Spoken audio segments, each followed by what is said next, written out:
All right, ladies and gentlemen, welcome to another episode of James's Corner. I am your host, James Richardson, and today I have a very special guest on, Kassandra Klemenz. She's a double lung transplant recipient. She also is a cystic fibrosis warrior. I'm very interested to get into the details of her life and her story. Cassandra, thank you for joining us today. Yeah, thanks for having me. I'm really excited to be on the podcast and talk to everyone and talk to you about my story a little bit and spread some light and get Yeah. to, yeah, spread the story. Awesome, awesome. Yeah, I appreciate you doing this.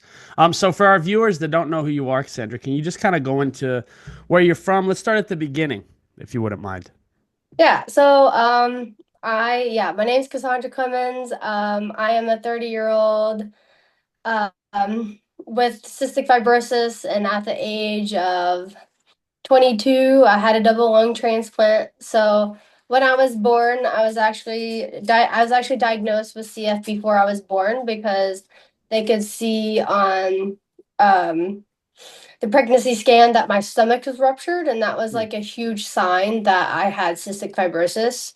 Hmm. And so as soon as I was born, I had like 9 surgeries to piece together back my intestines and my organs. And so, of course, they tested me for CF, and I was positive.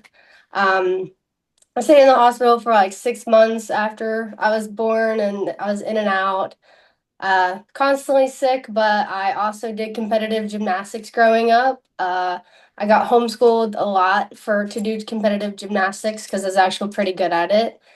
And so yeah, at the age of around 20 years old, I got the news that I needed a double lung transplant due to end-stage lung failure from the from cystic fibrosis and catching another germ from somebody else.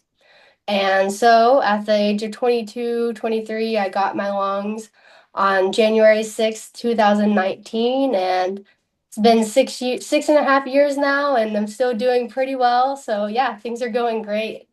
Awesome, awesome. Thanks for sharing. I want to start at the beginning of your life, if you wouldn't mind. Let's just start with you said that you were diagnosed in the womb. Yeah, so they actually tested my mother's embryonic fluid Hmm. to test to see like how salty and stuff that it was in the genetics. It actually came back positive, but they wanted to make sure when I was born that was actually what the case was. And it came back that I did have cystic fibrosis. I see. I Yeah. want to touch on the cystic fibrosis journey, but I also want to touch on your life without cystic fibrosis. Can you just share a little bit about your life, what you've been through on let's let's put cystic fibrosis to the side just for a second because I think that you have a very fascinating story. Can you just tell me a little bit about what you've been through in your younger years and for the audience that does maybe could be going through something similar that you've been through? Yeah, so actually when I was born, I was adopted right away into another family. And they took me in and took care of me. For a while, like they did treat me as their own, and so I was in and out of the hospital with them a lot. And then as I got older, I got into gymnastics. So I did that competitively. I did that right after school, and that was actually like my saving grace for most of my life growing up because at the house, me and my other sisters were sexually, physically, and mentally abused the whole time. So Mhm.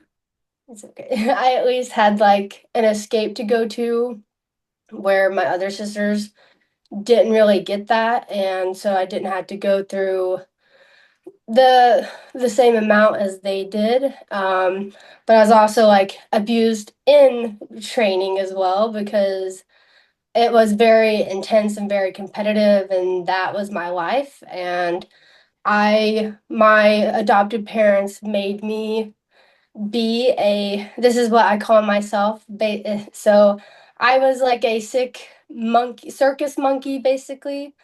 I was to only win as much as I could to get them publicity and to get them notarized in communities and get them known. So I was pushed very, very hard in gymnastics to be at an elite level for them, not for myself, really.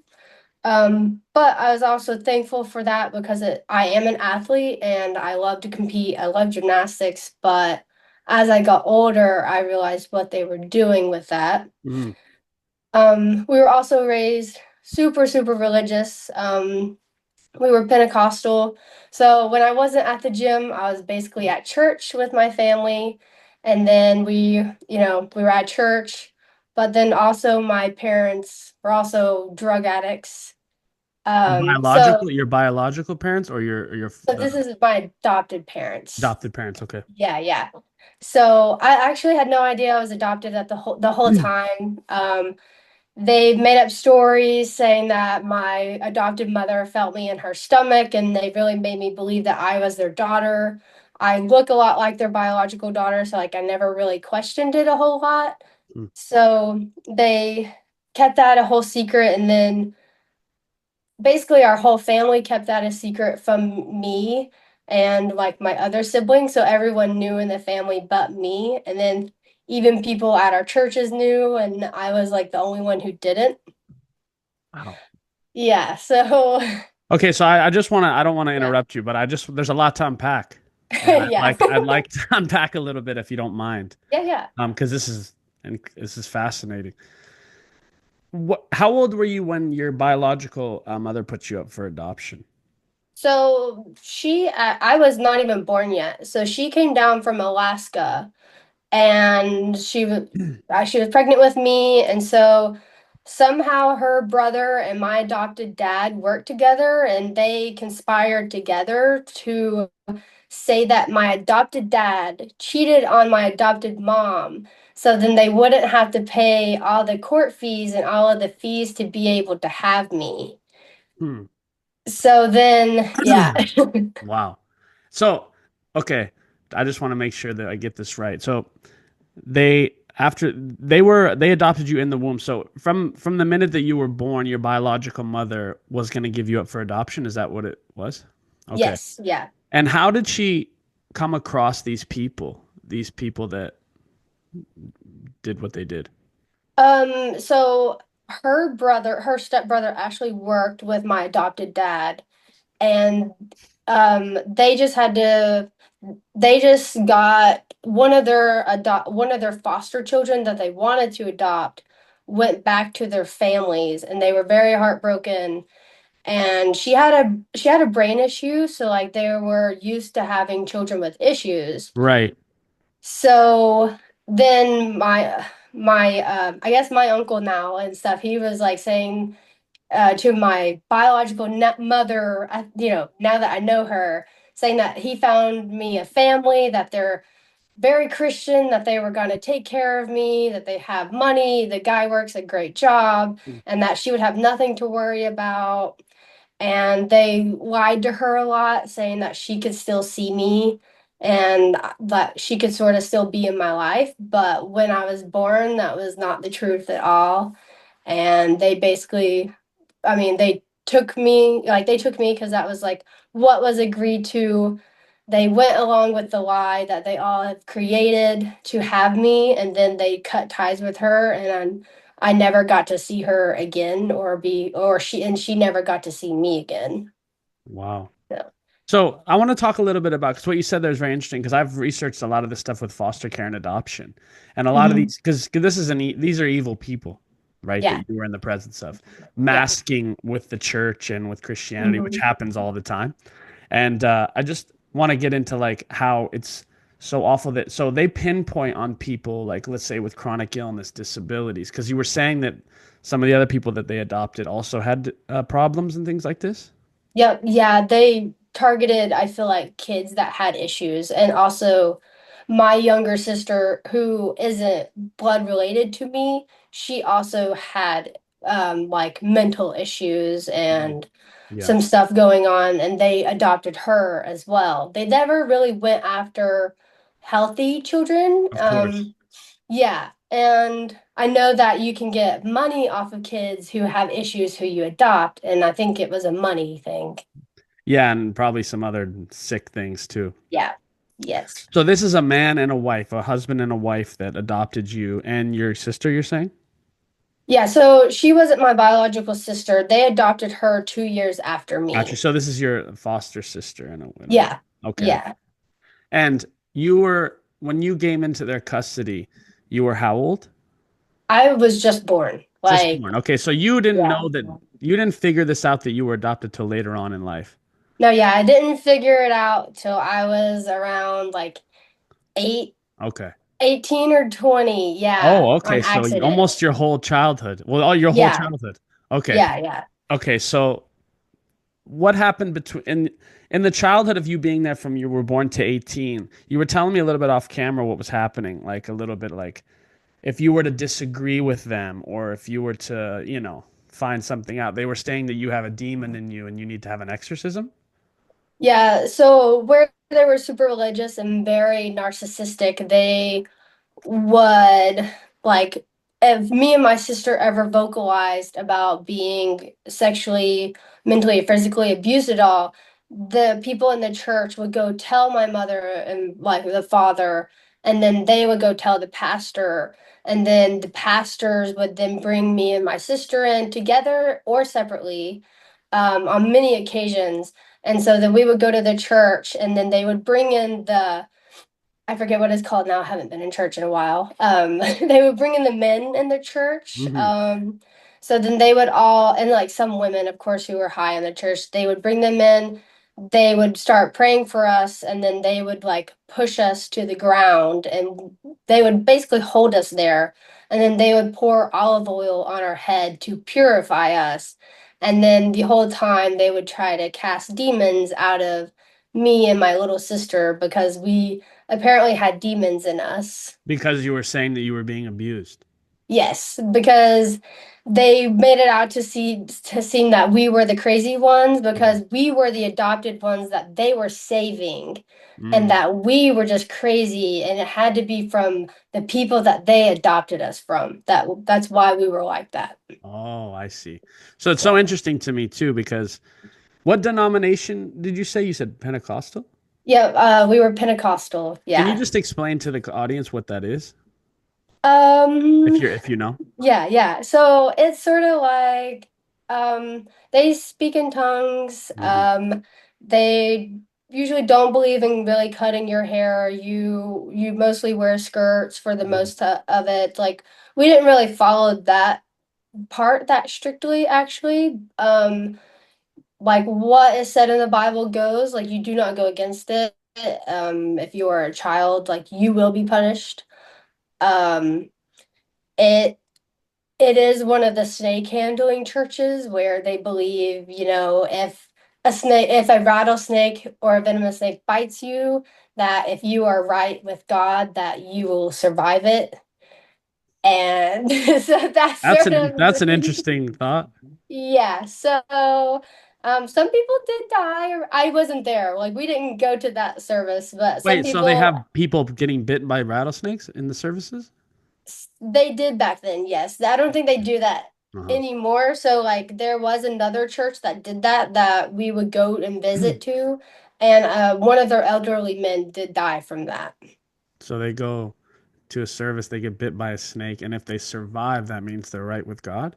Yep, that means that they're pure and right with God, and God will save them, and that is, yeah. This is just so satanic. It's not even funny.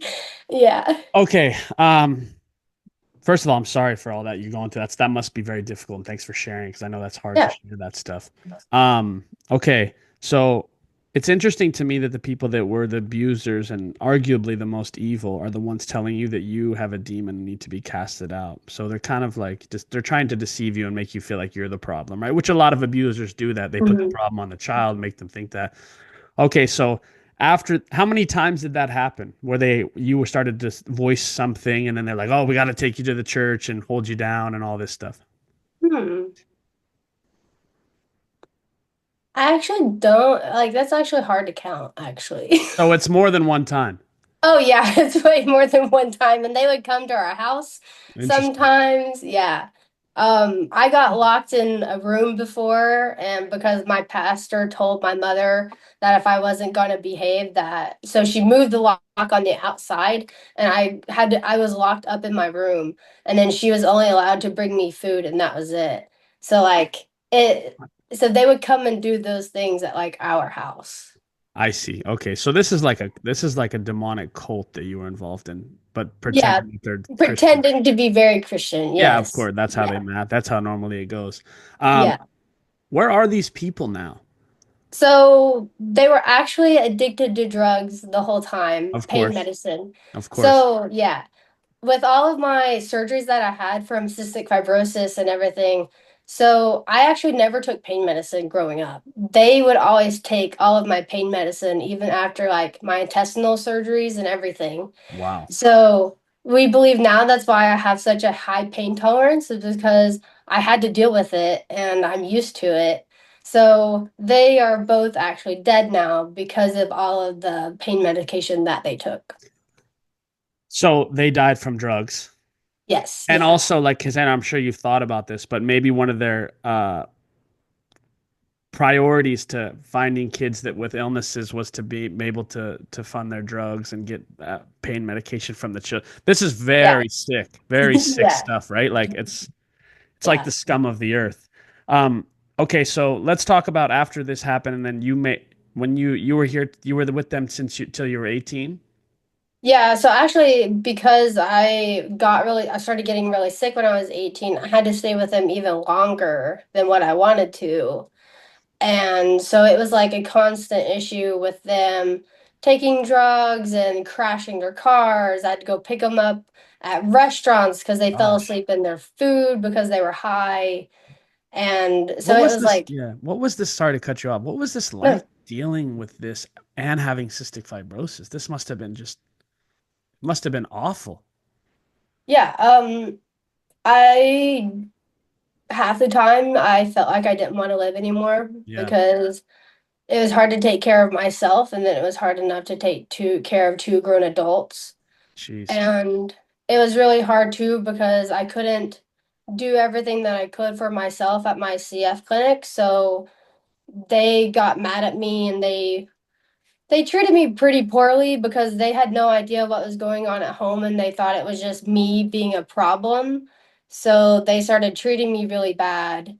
And then now I actually talked to them and I've told them the story and they're like, well, we had no idea.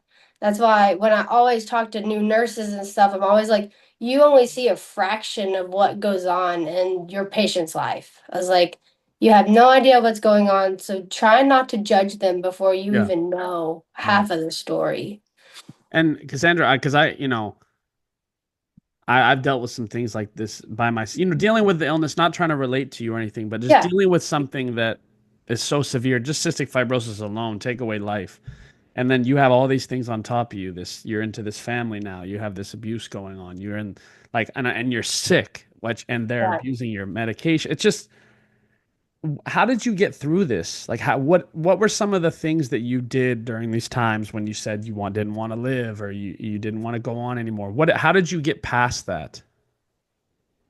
Um, I actually got past that with sports. So even when my lung function was really, really low and stuff, I still went to CrossFit. I still Yeah. tried. Yeah.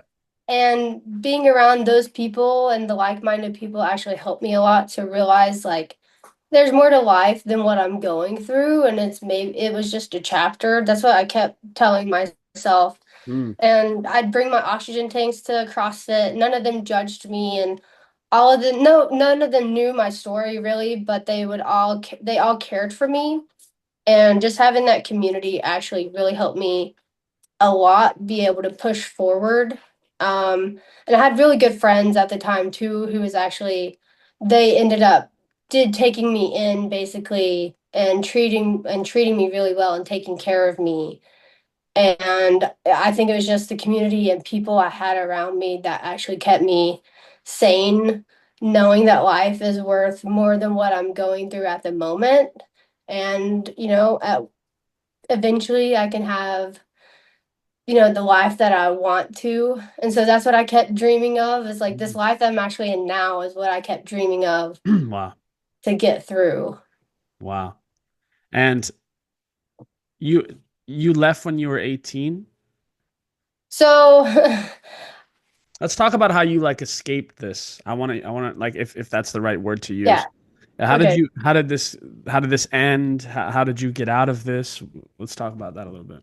So my adopted dad actually was high one night, and I had a pick line in. I had my IV antibiotic going. Actually, I just got done from the hospital, so he was upset that it took my mom so long, and he was asking for her pain medicine, and she told him no, that she wasn't going to give it to him because she could tell that he was already high. So I called him a piece of shit because I was mad. So he got up and he started beating me, and he started punching me in the side of my head, and he started hitting my head on the walls. And then he started dragging me by my hair around the house. And then and then he tried to rip my pick line out of my arm. So I was like bleeding profusely. So eventually he threw me out of the house, like on the concrete, literally picked, because he's a big guy. He literally just picked me up and yeeted me out. And so I had to I didn't have my phone. I didn't have a jacket. It was in the middle of winter with snow. So I had to walk at least 3 miles to my grandmother's house where my adopted mom was, because she left me. She watched it for a little bit, and then she just left me and went to my grandmother's house. And I came there. I was bleeding. I had a black eye. We're looking at me now because we think he actually caused me to have brain damage. Oh my gosh. So half of my face doesn't really move. And I can't feel part of my face, and my eyebrow doesn't move. And so I they called the police once I got to my grandmother's house. The police came, they took pictures of me, and they made the report. Actually, one of my aunts wanted me to come live with her. I wasn't comfortable with that. So I did have a job at J. Crew. So my manager, I called her, and she sort of knew a little bit about what was going on because she actually lived two doors down from us. But she moved recently. So I called her and I told her what was going on, and she told me to get what she didn't tell me to get what I could at that time. Yeah. So her and I were actually the same size. So she came and got me, and I went and lived with her for a little bit, and she helped take care of me. And then eventually one of the my other managers had an open room for me at her house. And so she invited me there to come take care of me. And then I met a girl in college, and some other stuff happened with my other family that wanted to help me. So that's another story too. Jeez. It does. They It never ends. no. So my other family wanted to help me. So I was like, fine, yeah, I'll be with family. I moved in with them. What do you mean your other family? What is that? So it was my adopted dad's Okay, brother's so still ex-wife. connected to Yeah. this man. Okay. Okay. Yeah. So I went and lived with them for a little bit, and then I got my first paycheck after a while, and so I went and cashed it, and then one of those family members stole all of my paycheck, and I had nothing. And so I was crying, and I was hanging out with this girl from college, and she was like, "What's wrong?" So I was telling her, and she's like, "You can come live with us." And I was like, "Oh God, here we go again." So, Damn. yeah. So we packed up all of my stuff in both of our cars. I moved in that night, and her parents took me in as one of their own. They took care of me, and they helped me get to my doctor's appointments. They had a lot of stuff on them already, but they took me in as a child and took care of me, and that's when I really got away from that other family. And did that other family try to like get you back or they just left Yeah. you? No, they kept harassing me. They actually paid someone to follow me around for a month to see what I was doing, a private investigator type. Mm. And that he followed me around for a month, and all he saw was me go to school, go to work, and come back to that house. Yeah, they were worried that maybe you would go to the police or something, right? Um, Did so you ever go to the police about this? I did, yes. And we went to court and I told them the story. The police was actually there who saw me, and they presented all the pictures to the judge. Um, my adopted mom got a hold of me after the court case, and she told me that I would go to hell and that they would never talk to me or have anything to do with me again if I went through with the court case. So I actually ended up dropping the court case, and the judge actually called me and pleaded with me not to drop the court case because with my sister's situation also, he wanted to send my adopted dad to jail. Why did you drop the court case? Because I felt like what they said was true, that I was going against my parents Mm, and with the religion that I yeah. was in, I wasn't supposed to do that. So I thought that they were making It was a a good. little bit like of a brainwashing kind of, you were Hmm. brainwashed a little bit. I Oh understand. yeah, Yeah, yeah. yeah, Wow. Wow. Okay, so you dropped the court case and then yeah. and the judge was pleading with you not to drop it. Yeah. Wow. He was asking me, he said, we have all the evidence of him doing this. He tested positive for like three drugs in his system. And then they also had the court case with my little sister of all of her sexual abuse before she went to a another foster home. Gosh. And so and like it was the same judge that actually had her cases. He got mine as well. And he's like, I can't let this guy go free again, just because they didn't have enough evidence on him with my little sister. But I felt like I couldn't go through with it just because of how I felt religiously about Yeah. that. Yeah. Wow. So Yeah. Wow, it's an incredible story, and thank you for sharing it, Cassandra. yeah, Um, thanks. I want to get into well, how did this affect your faith moving forward in your life? So I do not go to church anymore. Yeah. It is hard for me to go and to church. It's hard for me to relate to any other Christian. Because you've been so abused by people that said they were Christians, correct? Yeah, Yeah. yeah. Churches and churches full of people saying that they were Christian and Yeah. that they just wanted the best for you. And it's like I can't really be around those people anymore. I understand. Yeah. I don't, that's tough. And that's a story of many, many people, a lot of Mhm. times. Yeah. I'm sorry you had to go through that. So that right now it's kind of just you've been so damaged by people like that that you're kind of just like you're finished with it. Is that what you're saying? Um, I don't ever foresee myself stepping back into a church. What about not even just church? Like what about personal relationship with God? Yeah. Do you have any faith? Or do you believe anything? Or is it like you're so damaged by that that you're kind of you're just staying away from it? So for a while, I would say I was so damaged that I wanted to stay away from it. Yeah. Here recently with all my therapy and my psychiatrists and stuff, it's like with everything that I went through, I feel like there is something that has helped me and helped navigate my path because in a sense, like my transplant, there's no way it should have happened with everything that I had stacked against me. Hmm. And I feel like there has to be something intervening in my life. So I wouldn't say that I don't have any like faith at all because I do, and I still believe like there is something Yeah. that is a higher power than I am that is here guiding me and helping me. Um, to put a name on it, I can't at the moment. Gotcha. Yeah, that makes sense. I mean, you've had a tough route with it. Makes sense. Yeah. Okay, well, I appreciate you sharing that part of your story. I know it's tough, but I want to get into Yeah. I want to get into the good stuff about you now. let's let's Yeah. talk about let's talk about what you've accomplished. Let's talk about who you are now. Thanks. Let's talk about what happened after you got out of that tragedy of your life for so long. Um, you know, you correct me if I'm wrong. You've done an Ironman now. Yeah. Which sort of sucks because I canceled the swim. So like I can't say it was like an Oh, how official come? Why like did you cancel the swim? so I didn't. The people did, the Iron Man did because the current was so strong that Oh, we I would see. get trapped by the pillars that were at the end. So Wow. Okay. Yeah, that makes yeah. sense. That's a Yeah. good reason. I was like, okay, like I get that. Yeah, that's a good reason, right? Could Yeah. drown. Yeah. Okay, so you had a lung transplant when you were how old, you said?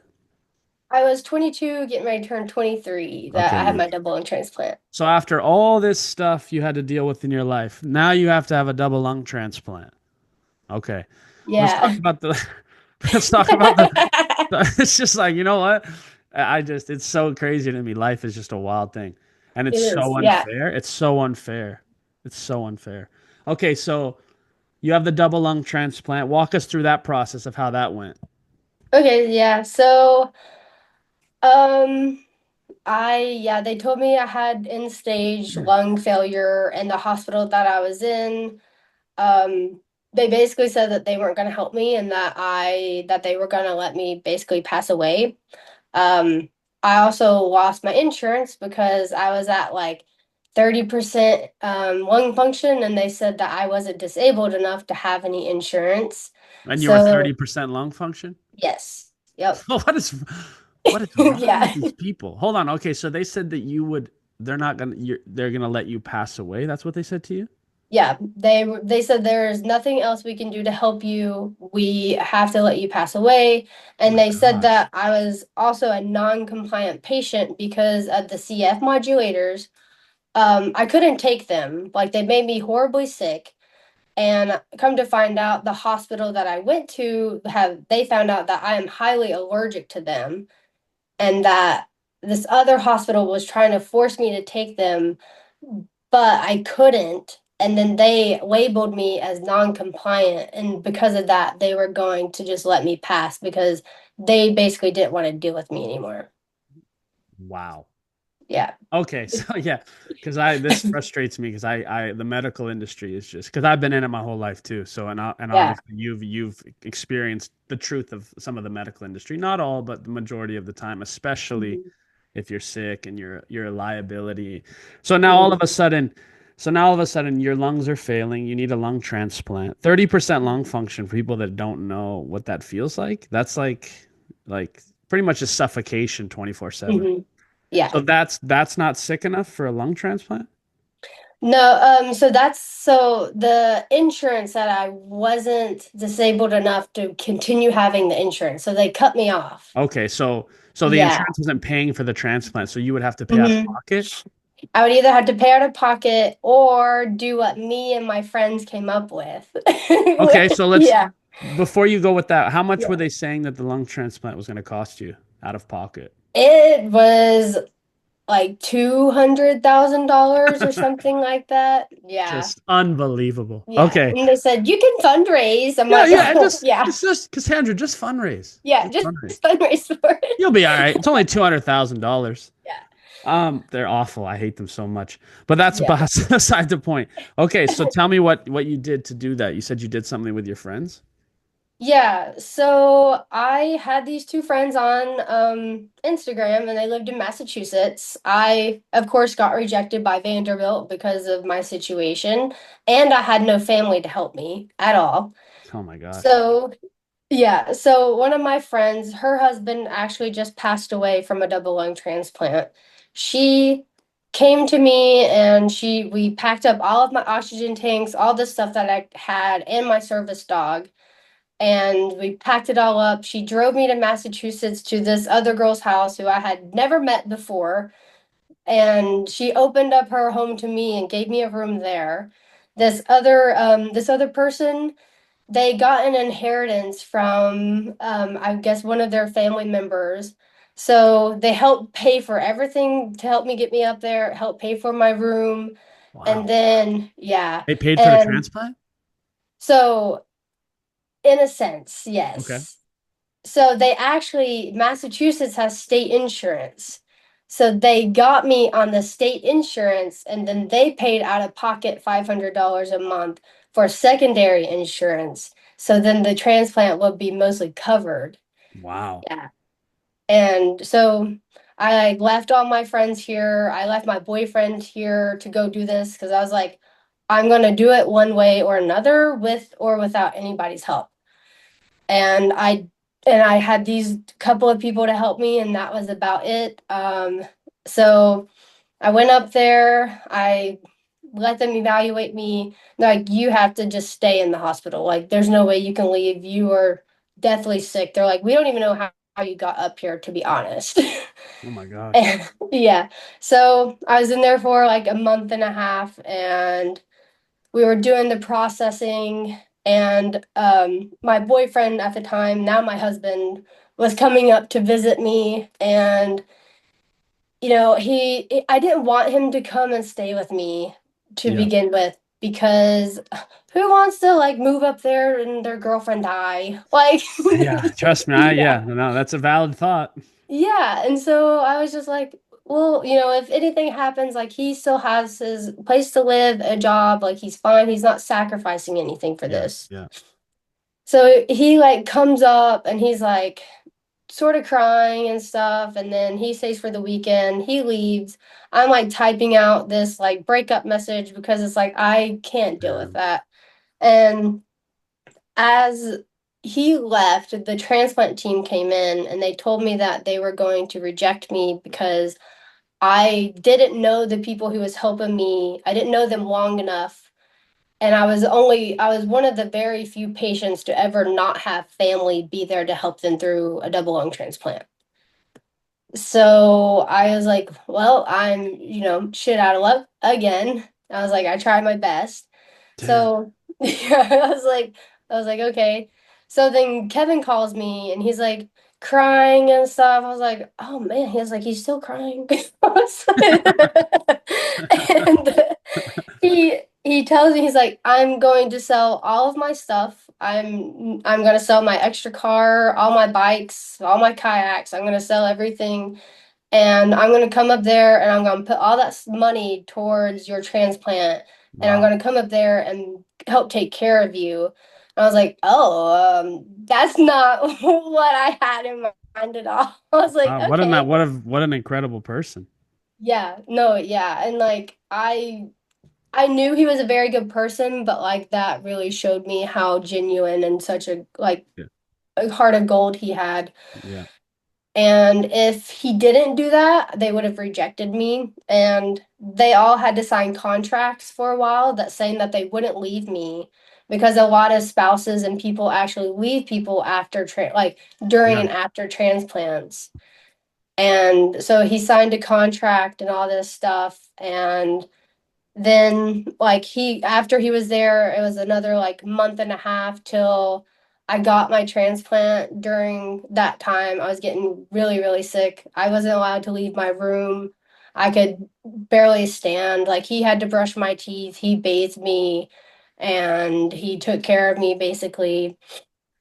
um, the day before I actually got my real call, they said that they had some lungs for me, and it ended up being a dry run.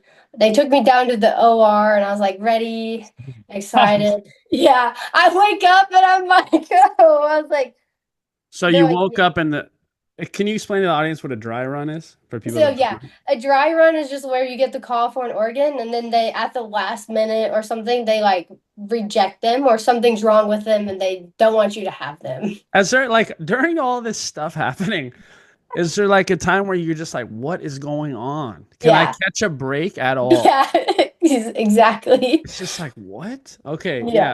Okay, so then you finally get the lungs, and now you have a dry run. Then what happens? Yeah. So yeah. So then I like laid there, and that day they told me, they said, we are gonna have to intubate you. You can no longer live, basically. Like I was at like 7 or 8%, and like barely, my CO2 was so high that like I could barely like function. So we were talking about intubation, and they were gonna let me pass on the ventilator because I was just too sick and my lungs were just too tired. So Jeez.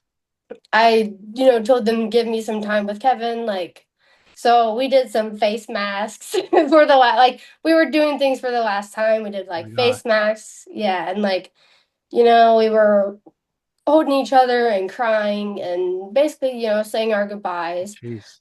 And then yeah, and then they were going to go get some stuff ready, but then I got a phone call on the phone and they were asking me if I wanted to receive these lungs. I was like, well, of course I do. I was like, this is Yeah. my last chance. Jeez. So like I accept them, and then the next thing I know, oh, I was basically already prepped because I just prepped, not even 12 hours before that. So before I know it, it's like they're getting me on the gurney to take me down to the OR again. I was like, "Oh, like this is for real." And so then I remember getting the IV in my line, and then they knocked me out, and then I woke up. I thought it was, a day later, but it was apparently a lot longer than that. Oh, it was more than a day? Yeah, apparently it's like 2 days or Oh, something. really? But Okay. yeah, or 2 to 3, depending on how you're doing. Wow. Yeah. But I Okay. woke up early from everything, and they were like, "What are you doing awake?" I was just like, "Yeah." And I was just laying there, and And it was successful? yeah, it was very Oh, successful. thank Yeah. God. Yeah, yeah, Finally, finally got yeah. a win. Finally got a win. Yeah, I finally got one win. It's just like unbelievable. Okay, so you wake up and what did you Yeah. feel like after that? Like what were you feeling? So, yeah, at the moment I was still intubated, so the machine was breathing for me. It was super uncomfortable and I couldn't wait to have it out. Um, so they told me I had to lay there for another hour to let my body like get used to being awake with the lungs. So I was crying because it felt like forever. And so eventually they take the intubation out of my like the lungs to inflate them. And I've said it before, I'm so sorry. That's okay.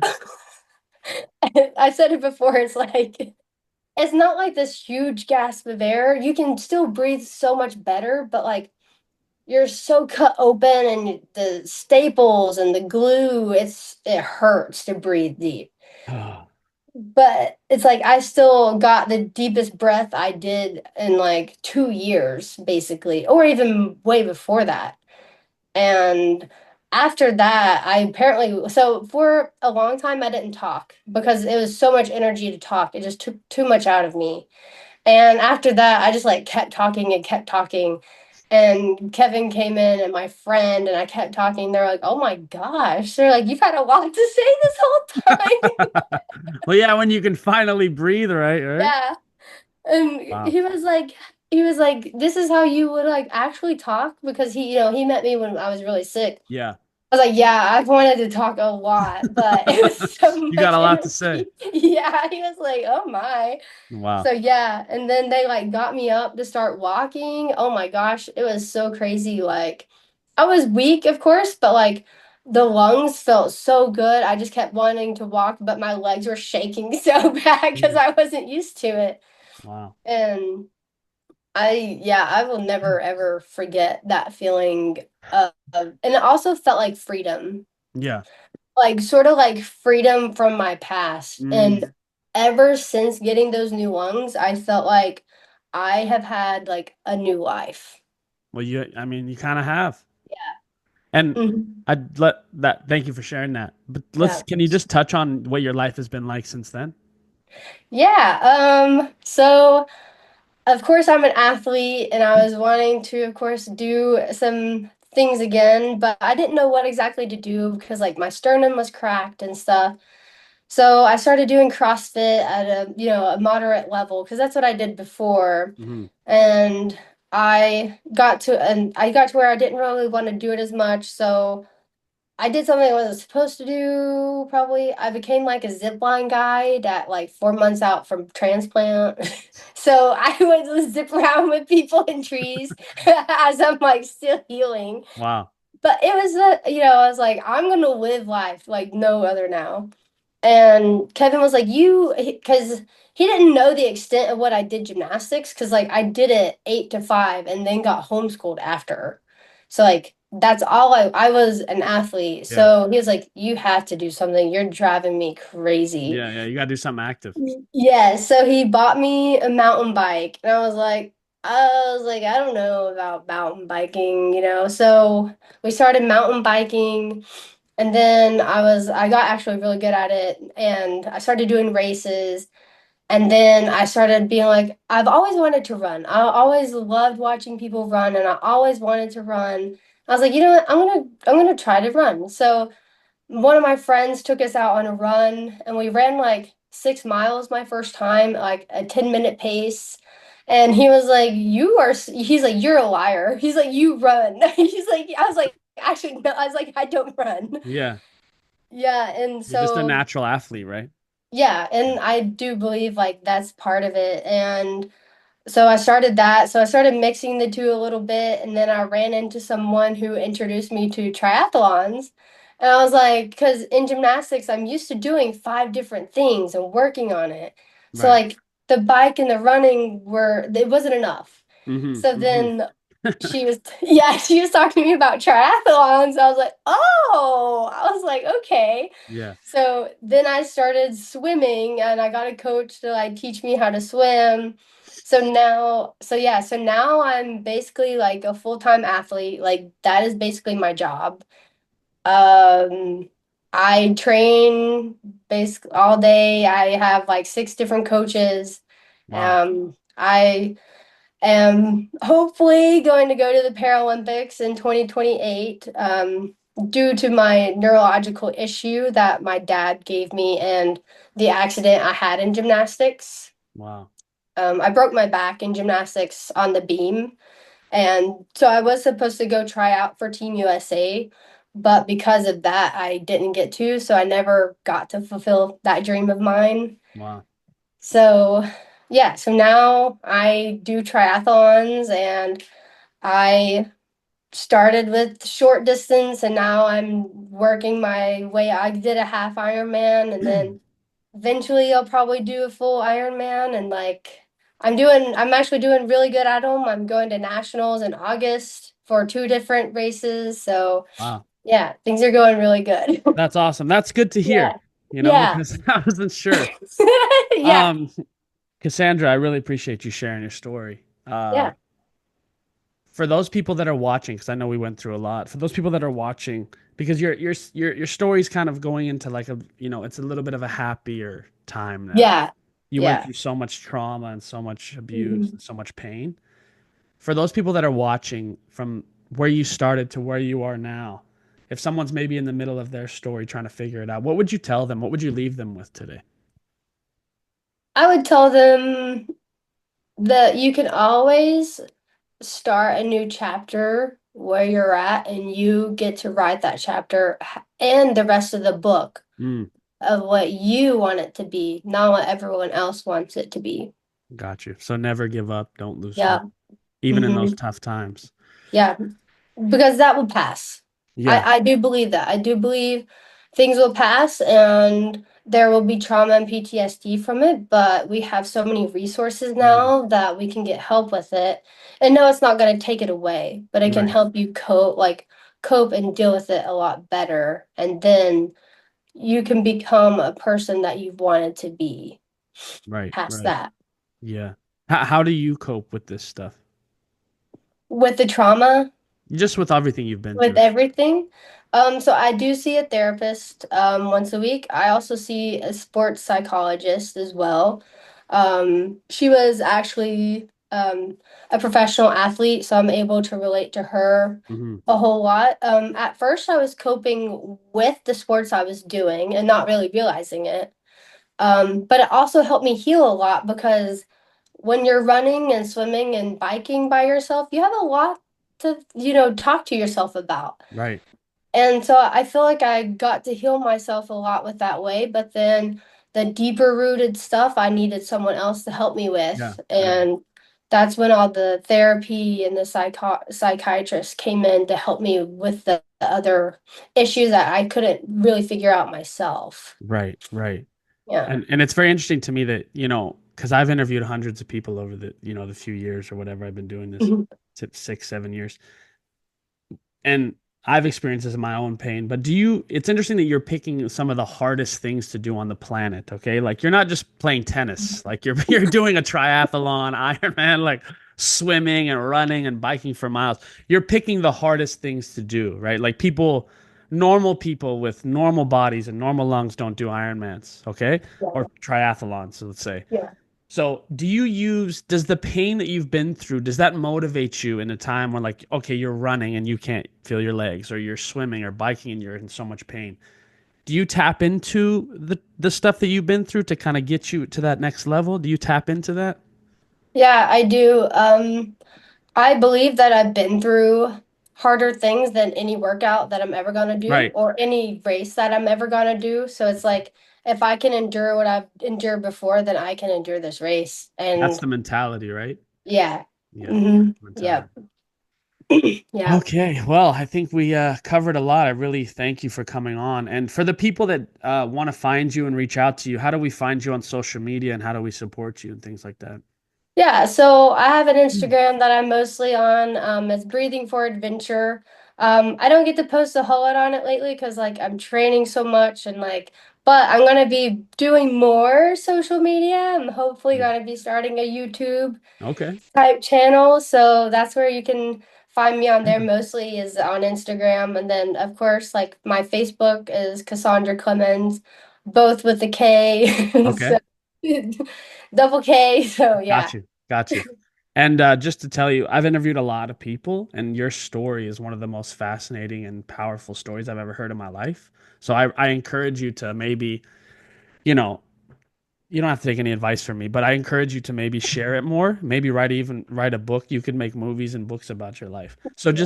just to encourage you to do that because it's Yeah. powerful. And I think that a lot of people will get a lot from this interview, from your story. And maybe there's a lot of people that are in the same situation as you too. Maybe they're not out of the situation, they're still living in it, and they could watch something like this and get something powerful from it. So I encourage you to share your testimony and your story more because it's very Thank you. powerful.